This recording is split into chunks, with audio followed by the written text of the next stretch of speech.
sustainability consultant with the Delphi Group, which is a climate change and corporate sustainability consulting firm. So what I do in my role right now is I work with organizations and help them move towards a low carbon economy. So this means helping companies develop strategies to reduce their environmental and social impact, and also help them disclose their impact in a transparent, honest, and accurate way. So this can include, programs that reduce, for example, energy, water, waste consumption to greenhouse gas emissions.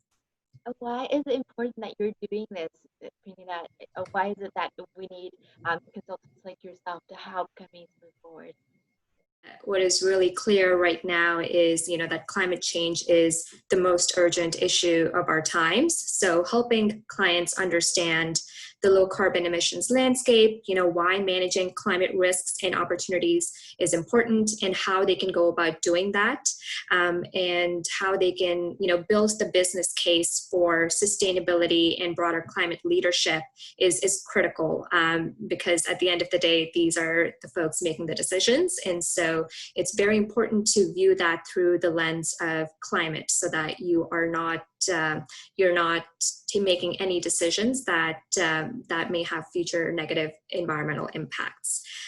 Broadly speaking, I'm driven by the desire to create just, sustainable, and resilient communities, and that's really what kind of drives me to do the work that I do. So what are the key stats that you want the audience to take away from this webinar? Key stats or stories or facts about the field that you're working in? I whittled it down to two things. So the first one that I think has come up is quite relevant in the work that I do right now is just, framing the issue of climate change as a risk management issue. And that really resonates when we're speaking with companies who are making these long-term decisions, financial decisions, and looking at their business strategy. So one of the facts I'd like to share is from the World Economic Forum. So every year, the World Economic Forum releases the results of an annual global risks survey that they conduct. And this year, for the first time in the survey's 10-year outlook, the top 5 global risks in terms of likelihood are all environmental. So while in the previous decade, economic and financial crises were seen as most dangerous, the report this year found that risk perceptions have shifted to now extreme weather, environmental disasters, and biodiversity. So this is something that is really important for governments and organizations to consider as they're planning for the future. Because, at the end of the day, this does have an impact on any of the financial or broader decisions being made today. So that's one of the facts that I wanted to share. And the other one that I think some of us may already be aware of. So last year, the United Nations Intergovernmental Panel on Climate Change, which is the foremost scientific body on climate science, they reported that the next decade that we have is really important for climate action. We just have over a decade to really stop irreversible damage from climate change. So as we know, communities on the front lines that are most vulnerable to the impacts of climate change will be hit the hardest. So it's really important that we take action in the short amount of window that we do have. If you can see my screen here, this basically shows, where we are right now when it comes to current annual emissions globally, and where we need to go by 2030 and 2050, and where we're headed right now. So that really just goes to show the extent of action that's required and the importance of this next decade for climate action. And I also wanted to discuss a little bit about the Canadian context as well. So Canada right now has committed to a goal of getting to net zero emissions by 2050, which is in line with the climate science. But the latest report from the federal government, I think it was released last month, showed that Canada's emissions actually jumped 15 million tons in 2018, and currently we're not on track to meet our targets. So just really showcasing the gap between what is required versus where we are right now, and so highlighting the importance of taking action there. So what is the COVID-19 effect on Canada? We see a lot of stats on, emission reduction globally, reducing 5 to 10%. What is it looking like for Canada? I know there's a lot of discussion happening around what does it mean to recover from this crisis. I think the pandemic is really laying bare the issues and inequities that have always existed in our society. The socioeconomic issues, public health issues, obviously, and it's also showing us that planetary health and public health are closely linked and inextricably linked. Because climate crisis and biodiversity loss, deforestation, they make viral pandemics more likely to occur. So it's showing us how interconnected our systems are. And so preventing the next pandemic requires us to tackle biodiversity loss and the climate crisis. And so I think now is the time to really, reimagine our systems so that we don't reproduce the same inequities that exist currently. And making sure that any recovery efforts that our government invests in, that our businesses are thinking about, lays the foundation of a just, resilient, and sustainable society going into the future. So I think it's a critical window of opportunity here in terms of the policies that can be introduced, and making sure that climate action is not decoupled from that, but is seen as a key part of that can accelerate our transition towards meeting not only our climate goals, but also ensuring that justice and equity are really central to that process. And I think about this all the time, like what can such a recovery look like? And really, I think that means this could be investments in improving lives of working class people, ones that are most marginalized in our society, investing in young people and our skills, and providing opportunities for young people to enhance their skills and their knowledge. And I think there's an immense opportunity for that right now, for governments to invest in that.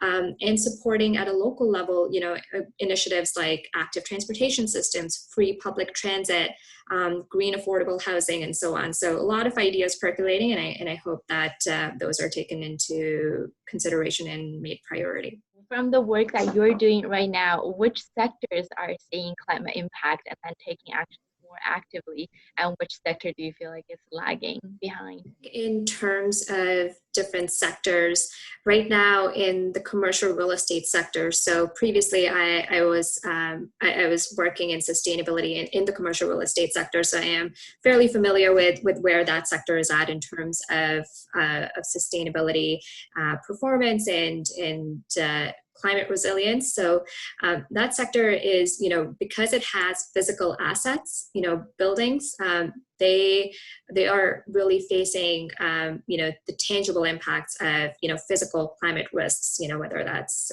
increased in extreme weather events and frequency and severity of extreme weather events and so on. So they really have to kind of plan to ensure that their long-term value is because their long-term value is completely tied to managing climate risks for their physical assets. So I think the real estate sector broadly is taking a really deep look at what investing in climate resilience looks like, and has been taking a leadership role in that. Even I would say the Canada Green Building Council, which is an organization across Canada that works to ensure that there are more green buildings, investments are made in green buildings across the country. They're doing some fantastic work to ensure that the investments are made in this sector, because there's huge opportunity to redirect investments in the green building sector, create good jobs, and also at the same time reduce emissions. Definitely. And then from what I understand, and also my work in this field, is climate change, energy efficiency, carbon reduction has traditionally always been tied to what's the payback? Is it under 3 years? Can we actually move forward to generate more, investment opportunities? With the climate emergency, do you see any change in that? Do you see any change in that mentality? And also, how are people putting emission targets or carbon taxes or anything like that on the table to help move the business cases? You said it, the business case is really important, and the discussions still within companies, because at the end of the day, it's financing those projects does end up requiring a discussion about the business case and the payback period and what's the return on investment. But I think there is a broader consideration of what is the cost of action versus the cost of inaction. And I think that's where the conversation has moved to as well, is what happens if we don't take this action now. What is the potential loss going to be? Because at the end of the day, the investments will need to be made in X number of years. So a lot of folks, I think, are moving to the direction of more long-term thinking, because business strategy at the end of the day, if you take a long-term view,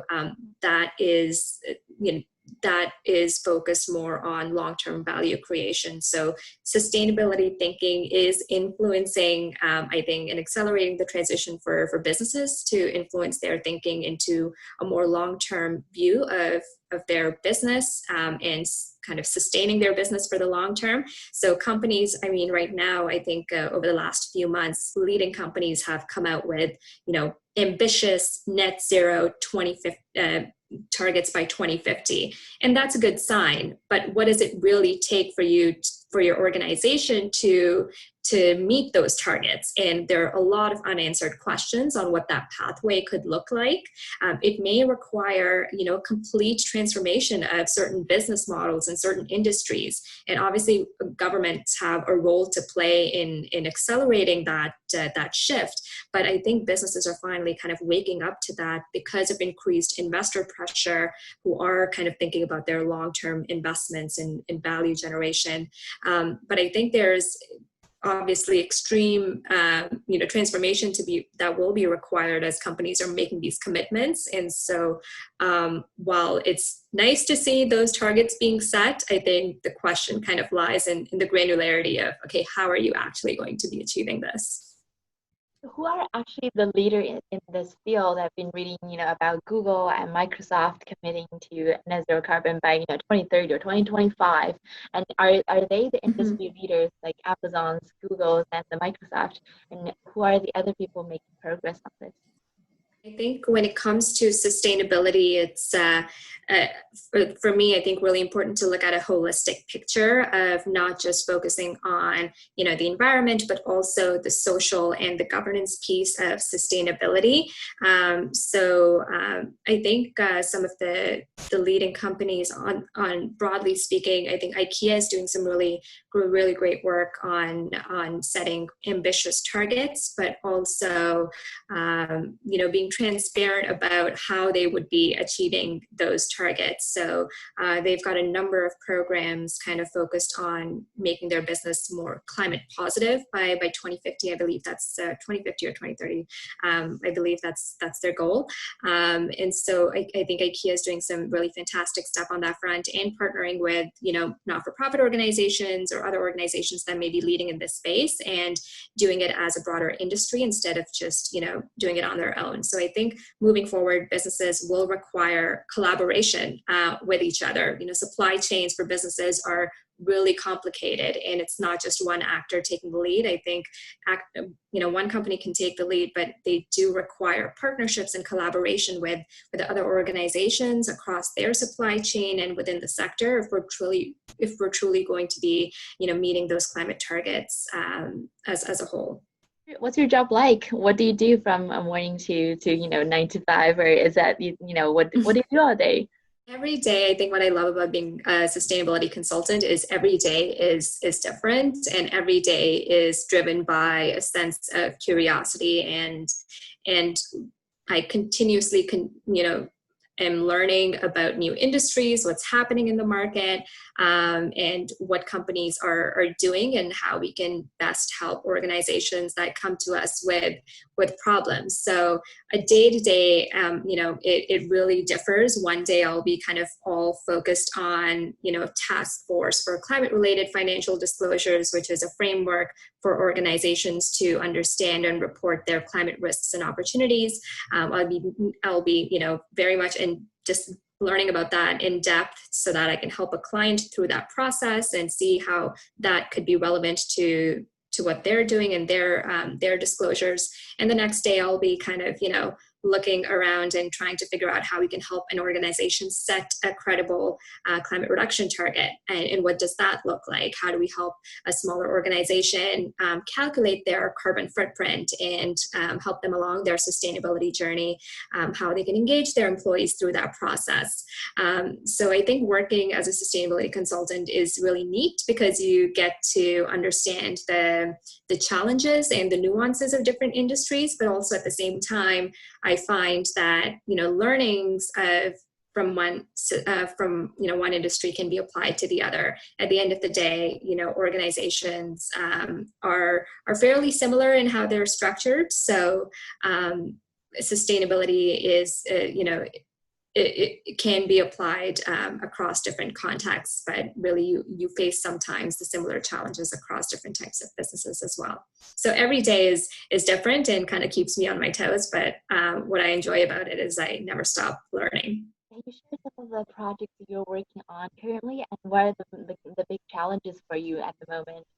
Yeah, so some of the projects I think I mentioned earlier, we're helping an organization with their disclosures. So they're looking to disclose in alignment with the Task Force for Climate-Related Financial Disclosures. So this framework is really, it was released in 2017 by the Financial Stability Board, and it helps organizations understand, how their business is managing climate risks and opportunities, and helps them integrate the potential policy risk, but also physical risks of climate change into their business strategy, and what engagement is required within an organization to really embed management of climate-related issues. So one of the projects I'm working on right now is helping an organization through their first set of disclosures that are going to be in alignment with Task Force for Climate-Related Financial Disclosures recommendations. So that's been, really exciting to see how you bring this framework into a business and how their existing practices, may already be doing some of the work that the recommendations are outlining, or where the opportunities exist for them to, further integrate climate-related issues in their management processes. So that's one exciting project that I'm working on right now. That is very exciting, and there's been a lot of buzz in the last few days after Chile came up with the policy that corporations need to show that they're thinking about climate change and disclosing the climate impact for them to get federal funding. Are you doing any work relating to that part to help corporations see what their impacts are, and how do they actually realistically see their impact? Because even, let's say, for example, take IKEA, their carbon footprint has that primary effect and also secondary, and then the whole supply chain. It's all over the world. How do you actually do that humongous amount of calculation? Yeah, that's the news that you mentioned about the federal funding being tied to requiring companies to disclose annually their management of climate-related risks in alignment with the TCFD recommendations is quite an opportunity, because now it's going to spur companies towards this pathway. And so right now I'm actually working on a blog post to help companies, figure out, what those tips look like if you're just starting your journey to disclose in alignment with TCFD. So hoping to put that out there shortly. But in terms of, how companies do this, it is quite, in fact, sometimes can seem like a daunting task because it is so immense in scope. But I think what the framework kind of helps demystify is really, engagement within an organization is so important. So often organizations tend to operate in silos, finance versus some of the technical components of the organization versus the sustainability team. Everyone kind of tends to operate in their own lanes. So what this framework really allows you to do or brings to the fore is the importance of different departments kind of talking to each other and coming together. And I think when I think about the role of sustainability teams, I kind of view it as, change management. You're really the ones bringing different pieces of the organization together to talk to each other about their objectives and alignment opportunities, and really find opportunities to integrate the importance of sustainability and align that with business strategy and processes that may already be existing. So in terms of, calculating your carbon footprint, you may find facilities are already doing that. One facility A is already calculating their carbon footprint and may already have a tool. So the role of a sustainability team there, becomes how do we centralize this and make this process most efficient and roll it out across all our facilities to scale the efforts. So I think it's really important to tap into what's already being done in terms of existing business processes, and then integrate sustainability into those business processes. Because as we look out into the future of work, what's really important, I think, when it comes to advancing action on climate and sustainability will be making sure that every single role within an organization has a component related to sustainability. And I think as, Gen Y has entered the workforce and as Gen Z does as well, I think we hold massive power to, demand that our employers are taking action on sustainability honestly, not just making commitments, but are making tangible, are taking tangible steps to make sure that they are, in fact, becoming a more sustainable company. So I think it'll be exciting to see, how the future of work changes, but I do hope it gets to a point where we are able to integrate sustainability in every single job description. Did you dream about, being a sustainability professional when you were 8? How did you come through this path and come to where you are? Yeah, I guess when I think about my journey so far, 3 things I guess come to mind. The first one being I've always been guided by my curiosity and the desire to make a positive impact, and really have seeked out a sense of community throughout, the different stages of my life. So I've always been really interested in environmental and social justice issues. I actually I was born in Punjab, India, and then immigrated to Canada while I was in middle school. And while I was in India, I witnessed pollution, deforestation, pesticide poisoning, all of which kind of intersected with social justice issues that were already so apparent within the country. And then in Canada, when I came here during middle school, I became aware that these problems exist here too. They just may not be as visible. And it really helps me understand, the global context of environmental issues and how interconnected the nature of our different systems are.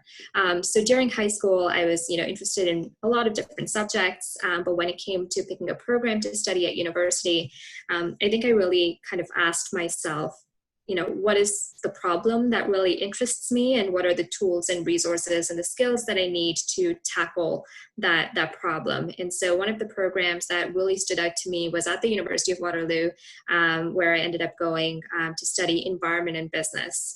So this program was quite interesting because it helped me channel my passion for the environment in a more practical manner, to really understand how what seemed like 2 opposite sides of the spectrum, the environment and business, kind of come together. So studying topics like ecological economics, sustainable business strategies, environmental law.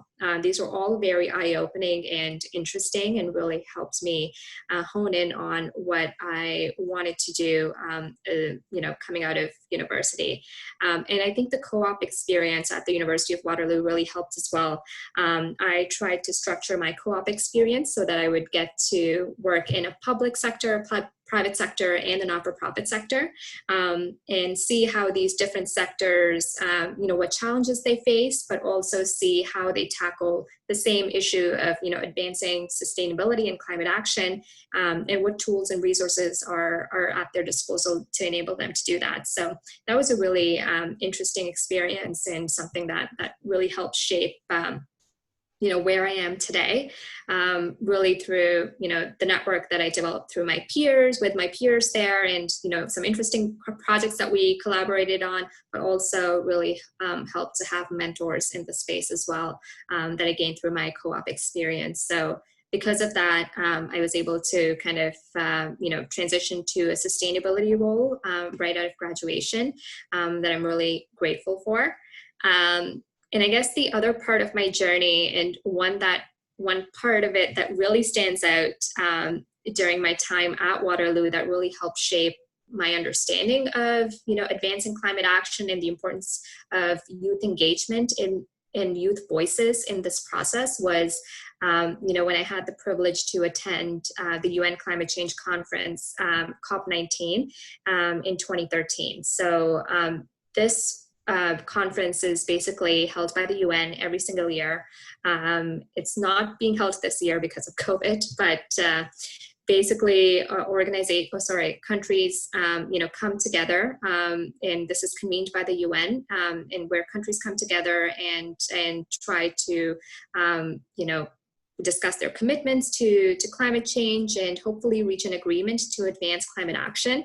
And this process of a group of us attending this conference during university just kind of started very organically. I was discussing with my peers, a bunch of us were interested, and we just kind of decided to form a delegation and petition support to our Faculty of Environment, who, thankfully were really supportive of this initiative. And in a couple of months, we found ourselves in Poland, in Warsaw, Poland, to attend this conference, which was a really eye-opening experience to see on the ground the nuances of how climate change negotiations happen, how these big decisions that affect the entire world are made. And also at the same time, while it was enlightening, it was also deeply disheartening, because not a lot of action is being taken at that level. So it really, it opened my eyes to where the inertia in the system is, and how there are other levers that can be pulled to advance climate action.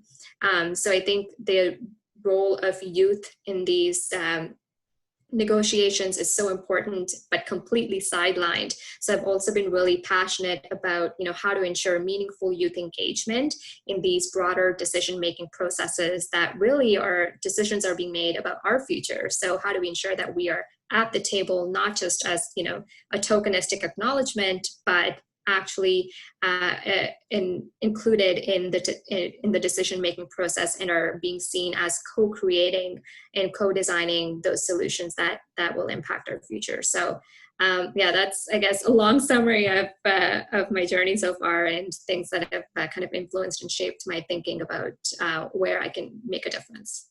At what point did you how did you build up the confidence and then in yourself, and also the fearlessness to say, I can go out and take action and make things happen without, having to say, I need to finish my degree first and build all those experiences before I can even have my voice heard at the table? How did that happen for you?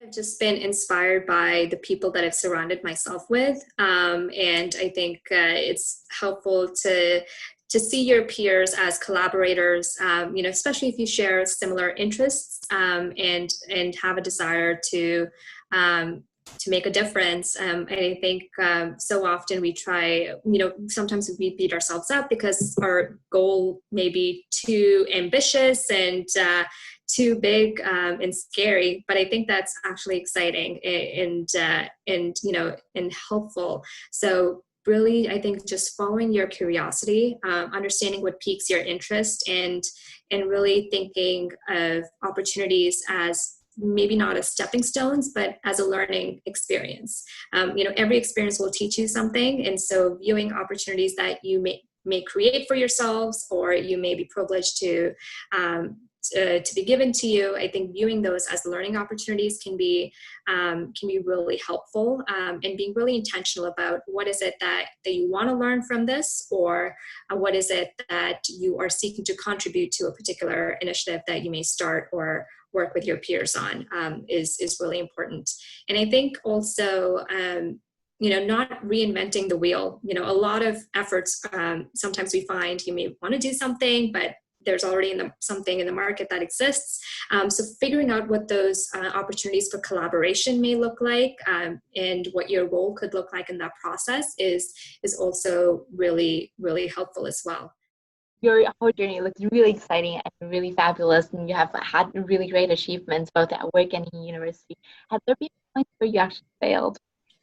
Yeah, many times. And I think it's a sense of also, what you consider as failure. And as I said, what you can learn from something. There's so many times where you apply for jobs and you don't get it, and you're like, oh, but I have the qualifications, or maybe I need to work on something. So things like that always happens. I think what gives me comfort is knowing that other people have also failed. and yeah, I think failure is definitely, part of the journey. As I said, I'm trying not to view failure as failure, but as a, learning opportunity, which sounds easy to say, but it's not easy to practice. But I think, yeah, that can always be helpful. And just, seeing that, other people have faced this, similar issues that you may be going through. And you may not get the job that you really want sometimes, but it could lead you down a path that in the long run may be better suited for you. So failure is, I think, definite part of the journey, and it has been for me as well. Looking back, what would be an advice you give to yourself back in high school or university, knowing what you know now? A couple of different pieces of advice put on the screen here. One of them, I think the first one is just, don't be afraid to ask. I think too often, at least I found it for myself, we can kind of get stuck in our own heads and, think, maybe I shouldn't talk to this very important person, and, what do I have to offer? Or, maybe too afraid to ask for an opportunity or an idea that you may have but want to pitch. The most that the other person can say is no, and then you move on. But I think, the first thing that comes to mind that I would definitely advise myself if I were, looking back is, don't be afraid to just ask, and be kind of fearless with that process. The second one I think we touched on earlier is, create your own opportunities. If you find something that, doesn't exist, but you really are looking to make a difference, chip away at it. As I said, it may seem daunting and ambitious goal at first, but there's so many different tools out there in the market, like I'm a big nerd about like project management and whatnot, like project management templates, design thinking, resources that you can look to that may exist, and it really help you break down your goal into various tasks that can be tangible and actionable and easy to tackle. So creating your own opportunities, and I think it ties to the next one, which is peer mentorship and collaboration, which I mentioned earlier is, something that has been deeply important part of my journey, is having that sense of community, whether that was, in high school, University of Waterloo with my peers. We're all very passionate and driven about similar subjects, or even now through some of the work that I do, not only at work, but also outside of work. I'm part of grassroots organizations like Climate Justice Peel, where we're doing some grassroots organizing around the climate crisis in the Peel region, or I'm part of Global Shapers community in Toronto, where we're advancing dialogue and action around community-based projects, really seeking out who your peers are in this process and finding opportunities to collaborate with them and using them as a sounding board for ideas that you may have, I think is a very enriching process. So many times we look for mentors that may be obviously older than us, and that intergenerational mentorship is so important as well. But I think we don't give as much attention to peer-to-peer learning and peer mentorship. So I wanted to highlight that as well. And lastly, follow your curiosity, as I previously said, so I won't elaborate on that. I want to ask a bit more on the peer mentorship and collaboration. How do you make that happen in an active structure to say we're coming together to work on this, but then it's not, only on this project, we're also helping each other to grow. How do you make sure that happens? Does it just happen organically because you're giving to other people? For me, yeah, it's just, happened organically, but also part of it is also tied to the don't be afraid to ask. One example I would give is, last year, because of the federal election, there were there was an effort around the country to host, over 150 town halls around the Green New Deal, and really make the Green New Deal a platform that young people and generally broadly people can rally around and kind of demand for as a policy platform for the different parties that were running for the federal election. So I saw that this effort was being led by a number of climate action organizations across Canada, but it was a decentralized process whereby people in their own communities could host these town halls.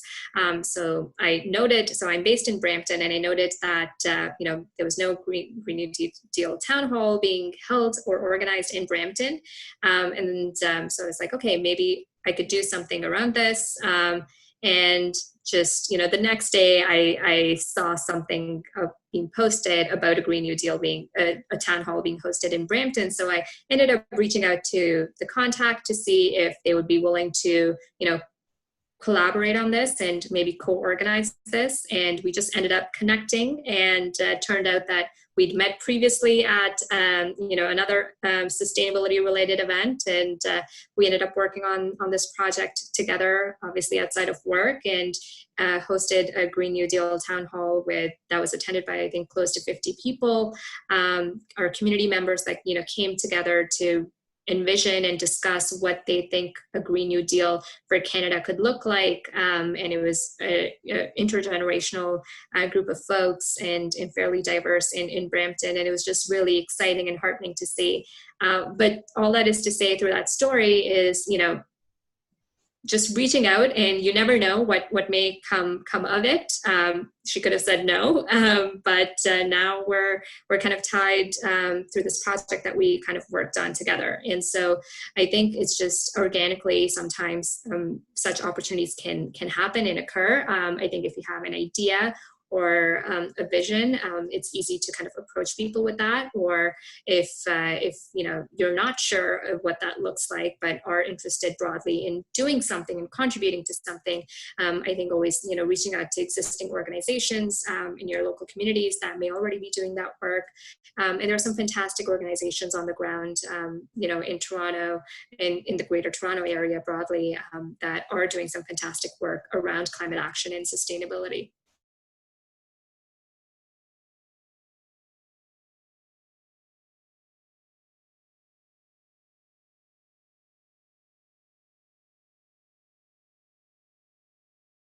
Yeah, I think this is something that is really important. That the least we can do is really just talk about climate change with each other, and help each other figure out how serious of a problem this is. And so often we can be encumbered by, hey, the problem is so complex. What can I personally do to make a difference? And I think, talking to people, as you said, it is really important. I think it's important to figure out what motivates people. Sometimes for example, the biggest argument against action on climate change, you focus on the economy and whatnot, but really understanding what is it that motivates people, what is the issue that they care about, because climate change at the end of the day touches on every single issue that we care about, whether it's public health, whether it's income inequality, whether it's the economy. So understanding, what is it that motivates people, what drives them, what is the issue that we care about, and maybe just framing climate change. What I find it as helpful to do is framing climate change as a threat multiplier. climate change is a phenomenon that is going to exacerbate and intensify all the issues that are already existing in our society. So how do we kind of tackle this broader phenomenon? And to the other part of the question, in terms of smaller changes that we can do, I mean, lifestyle changes that I think that most people are now kind of thinking about how important those are to make. Simple things that you can do in your life is really helpful. But I think for example, if you're going to a job interview, asking your prospective employer about what their commitment to sustainability looks like, and what are actions that they're taking to reduce their impact on the environment and enhance their social impact. That can be something tangible that one can do.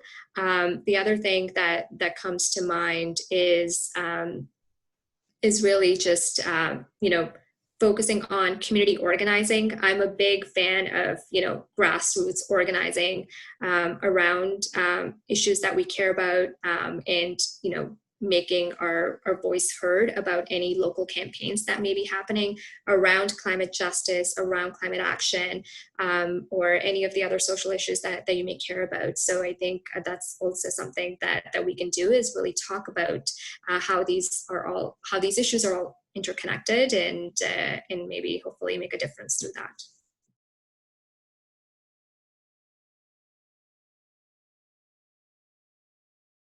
Yeah, I mean, I guess the biggest lifestyle change for me is, I don't drive. So wow, how do you get around in Brampton? I know it's quite a journey always. I ride my bike everywhere, or walk, or take public transport. But yeah, I don't drive. So I work in Toronto, live in Brampton. So for work, I take public transit and take the GO train, which means, when coming out of Toronto in the evenings after work, there's, I have to kind of stick with the schedule of public transit, and there's only so much you can do. And so, yeah, very kind of limited, I guess, from that perspective. But that's definitely a lifestyle change that I think has influenced, what maybe limited what I can and cannot do. And at the same time, kind of allowed me to focus on my community more in Brampton. And as I said, through my involvement with grassroots organizing here in Climate Justice Peel, so often I found that conversations around climate action and climate justice were very much concentrated in our larger cities, which is great, but these conversations were not being had in the suburbs, and this voice was kind of missing. So figuring out what we could do here in the suburbs and kind of shifting my focus here a little bit, as a result of just being more here in the community that I'm in, was really helpful at the same time.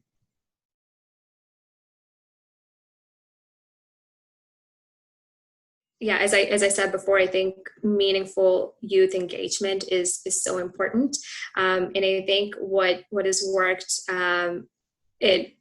what has worked so far is just being very intentional and understanding and equipping young people with the fact that they have agency to take the lead, and being very open about not all of us have skills to, especially when it comes to an organizing environment, everyone's coming at the table with different skills and different experiences.